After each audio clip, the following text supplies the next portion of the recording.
Frog and Toad are now going to be gay. Turn the friggin' frogs gay! There is a series called Frog and Toad by writer and illustrator Arnold LaBelle. There are 4 books. Frog and Toad are friends. Frog and Toad together. These are children's books. For the children! Apparently, Apple TV is now making a series on Frog and Toad, and they will continue to make them sort of gay, is the idea. Why? Now, why exactly is this the case? Apparently, Arnold LaBelle himself is a gay man. There's nothing in the actual books that suggests that they are gay. They're animals who are unlike one another, but are friends. This falls into the gay subculture Bert and Ernie are stupping category, right? Basically, any 2 characters of the same sex who live in close proximity to one another in children's cartoons end up being picked up by gay subculture and then treated as though they are actually a gay couple who are jackhammering in the back room, right? That is the way that this works in our popular culture. And it's really quite silly and quite foolish. The politicization of children's TV, the attempt to sexualize children's characters is really screwed up, like really screwed up. And the reason for it is obvious, because it is a form of changing the minds of small children. That is the goal. It is ideological grooming. Not like they want to have sex with kids, like they want those kids to believe the same things that they believe about the world and sexual orientation and sexual identity and all the rest of that kind of stuff. And so anytime they can insert that in children's programming, they wish to do so. This is the exact reason why we here at Daily Wire are going to spend $100 million on children's content over the course of the next couple of years. So they don't have to worry about all of this. However, the fact that the Daily Beast is now reporting that they're going to keep the gay subtext is pretty astonishing. The title, again, from the Daily Beast is Frog and Toad are still gay in Apple's new kids show, if you want them to be. Isn't that wonderful? Because again, imperative that children's TV be made more gay. Very, very, very important. I knew it. Speaking of which, also very important, apparently, that James Bond be made into a black woman. New piece in the Washington Post. Who says 007 has to be white, British, and male? Oh, you mean aside from the author of the entire James Bond series? Again, it only works in one direction. Nobody's ever like, what if we made Shaft a white female? Nobody ever does that because it's stupid. It turns out that characters have characteristics, and those characteristics go to character. The same people who will tell you that race is an innate identity will tell you that it doesn't matter if you take a white character and make them black, and it'll make no difference whatsoever. Makes no sense. Now, again, I have no problem with the idea of a black male Bond. The real distinction would be between male and female, because it turns out that men and women are wildly different. Impossible. And as I've said before, the idea of a woman who is able to bed down with good-looking men, that's just called a woman. The whole point of James Bond is that James Bond is a man who is able to get beautiful women, which is a male fantasy. And again, whole different set of obstacles in doing that if you're a man than if you're a woman, as everyone with half a brain knows. But this entire piece by a person named Anna Petoniak says that the latest novel from the James Bond franchise gives us the heroine we've been waiting for. I don't know who this we is, but apparently this is what we need. The MI6 agents in question, a young black woman named Nomi, identifies herself to Bond as 007, not any 007 agent. I'm 007, she clarifies. You probably thought they'd retire it. This, of course, is a quote from the last movie. But says Anna Petoniak, if the Bond of our imagination is really just a series of gestures, the martinis, the gunfights, the sex, it opens up a much wider array of possibilities. What if Bond were black? What if Bond were a woman? Would that change anything about the essential Bondness of Bond? If not, what are we... Yes, it would, of course, because men and women are different. It's also tiring. Good Ranchers would like to give you what you've been craving. A nice summer steak on the grill. Can you hear that sizzle already? Good Ranchers has specially sourced kosher steak just for me, because I'm a special person, and it was amazing. I'm telling you, like one of the best steaks I have ever had in my life. Every cut of Good Ranchers is sourced from local American farms and hand-cut, trimmed, and aged to perfection. They have ribeyes, New York strips, all-natural burgers, and the most delicious chicken you could ever want. Plus, use my code BEN for $30 off any box at GoodRanchers.com. Good Ranchers is committed to giving you inflation-proof meat you can count on right now. They're offering a price lock guarantee for the next 2 years. Imagine if you could have locked in your price on meat like 2 years ago. That would have been a smart thing to do. Good Ranchers also donates 10 meals for every box you order. They've pledged to never source meat outside the United States. You know exactly where your meat is coming from. Change the way you buy meat this summer. Go to GoodRanchers.com. Use my code BEN for $30 off any box. That is promo code BEN at GoodRanchers.com. GoodRanchers.com is American meat delivered. Again, go to GoodRanchers.com. Use code BEN, $30 off any box to get started today. Now, if you are what you wear, then it's sort of fascinating to see how people are about violating the rules and how the media have decided to violate all the rules. The reason this looks like the Capitol in the Hunger Games is because the whole purpose of the Capitol in the Hunger, and that's the imagery that obviously springs to mind for everyone who watches the Met Gala. The reason that springs to mind is because the Hunger Games is about a group of elites who live at the expense of everybody else while violating all of the rules that they impose on everyone else, because they are the elites and they get to do that. And so here, let's go through some of these looks, because again, it's all about transgressivism. It's all about the cult of personal identity and the belief that your feelings are sufficient to guide the rest of mankind, and that the only value system is what you hold internally. It's all about tolerance of you. It's not about your tolerance of others. It's about everybody else tolerating you. It's about shifting all of society's rules and mores in order to please yourself. And the media cheer this kind of crap on because if you're talking about the high priesthood of the secular religion that has now taken over our society, that high priesthood is Hollywood. And then these sort of town criers for the regime are the members of the press who all buy into this exact same moral system, this secular moral system that rejects the notion of an objective morality with actual rules and traditions that are worthy of respect. Okay, so now it's time to go through how people dress when they wish to violate all of the norms. So this is a human named Jordan Roth. I do not know who Jordan Roth is. Jordan Roth is apparently some sort of American theater producer and oversees 5 Broadway theaters, including the St. James, Al Hirschfield, August Wilson, Eugene O'Neill, and the Walter Kerr, and dressed up as a geisha. This is a dude dressing up as a geisha. Of course, Jordan Roth is a gay man, and this means that he is a hero. He is obviously a hero because he's dressing up in women's clothing, right? Violating the taboo. And this is a person who has tremendous cultural power. I mean, running 5 of the biggest theaters on Broadway gives you the ability to basically say what enters public culture and what does not. Or how about Lil Nas X? You want to talk about satanic and secular actually merging? That's Lil Nas X, right? I mean, one of his recent videos was literally a video of him being stooped by Satan, like giving a lap dance to Satan, because obviously Lil Nas X came out as gay. And not only did he come out as gay, he came out as like the most gay. In fact, he came out as so gay that there was a picture that emerged, I believe, a few weeks ago of him making out with a woman, and he had to put out a statement saying that he was not straight. Because that's how far we have come in our culture. It used to be that gay men would masquerade as straight in order to get roles and not be quote unquote canceled.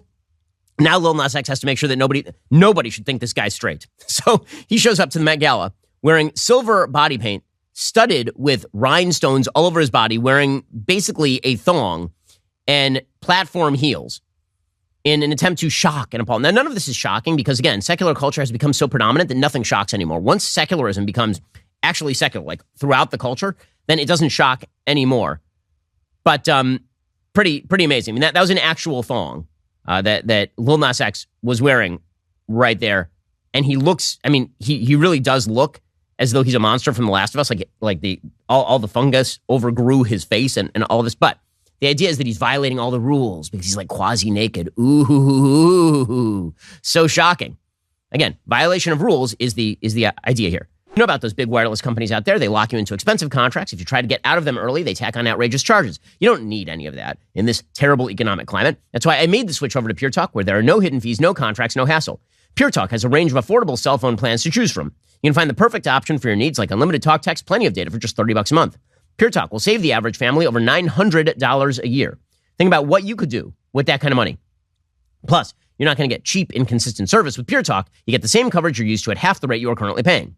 I use PureTalk. Their 5G service is quite fast. It never drops my calls. PureTalk's U.S. customer service-based team helped me make the switch. In as little as 10 minutes, I was even able to keep my phone number as well. Not only are you going to save money, you'll get the satisfaction of knowing you're supporting an excellent American company because the CEO and chairman of PureTalk is a U.S. military veteran. When you become a PureTalk customer, you're given the option to support America's Warrior Partnership. It's an organization that works to support military veterans. Head on over to puretalk.com, enter promo code Shapiro, save 50% off your very first month of coverage. That's puretalk.com, promo code Shapiro. PureTalk is simply smarter wireless. That is the reason I made the switch, and you should too. Head on over to puretalk.com, enter promo code Shapiro, save 50% off your very first month of coverage. That's puretalk.com, promo code Shapiro. Or if you don't like that violation of rules, how about Doja Cat, who dressed up as an actual cat for no reason that anyone can discern? So again, the Met Gala always has a theme. The theme this year was Karl Lagerfeld, who's a fashion creator over Chanel. And somehow this is the result. A person who is dressed up as a cat, like from the creepy Cats trailer with James Corden and Taylor Swift, looking horrendous. But the idea is human, animal, all boundaries can be violated. It's good. It's a good thing. It's not a freak show. It's a good thing. Because when boundaries are violated, everyone is more free. Violate the boundaries. Violate the scruples of traditional distinction making, and you've made the world a better place. Now, so much of the Bible is rooted in the idea of distinctions. The Bible is rooted in this, right? The notion of, in Hebrew, kadosh, holiness, is that it distinguishes between that which is not holy and that which is holy. Right? The entire book of Leviticus is about the pure and the impure. The whole goal of religion is to separate off that which is bad for mankind from that which is good for mankind in both action and even, for those of us who are Jewish, in food, right? This is what the kosher system is about. Religion is based on distinction. Secularism is based on intermix everything all together and then pretend that it makes for a better, non-chaotic world. And it's precisely the opposite. Florence Pugh showed up as well And again, the idea is the more that you gender bend, the better you are. So Florence Pugh has now shaved her head. No one really understands why, and is apparently she killed a peacock and has now taken all the feathers off the back of the peacock and stacked them upon her head. Exciting stuff. Jared Leto actually just came as a cat. I'll give it to Jared Leto. He understands this is just Halloween. Every year he just comes as like something super weird and bizarre. He doesn't even bother with like I'm going to pretend that I'm a fashion icon. Like one year he showed up actually holding a second head of Jared Leto. So I'll at least give appreciation for the clarity that Jared Leto presents on a sort of fashion and moral level. Cara Delevingne showed up as well, apparently after having raided her hotel's bathrobe. And so again, the goal here is not to wear things that are wearable or beautiful or classy or anything. The goal at the Met Gala is to shock. The goal that this is how you gain all sorts of credibility is by shocking and violating all sorts of scruples and wearing idiotic things. And then we're all supposed to pretend these are looks. You look like an idiot. I'm sorry. You look like a stupid idiot. That's all. But because you're violating those rules, it's a good. It's a moral good. This is why we're supposed to pay attention to this sort of stuff. Right? Janelle Monáe showed up like without an actual dress, which was very exciting for everyone. She had two looks. One is, I don't even know what this is supposed to be. She showed up as a black and white Christmas tree. She is wearing, for those who cannot see, a hoop skirt that is papered over with a giant coat, apparently sewn from like one of my daughter's knitting kits. And then she stacked her hair all the way up on her head in the form of a bizarre tower. I don't know what she's a piece of furniture now. They just put her in the corner and leave her there. So that's exciting stuff.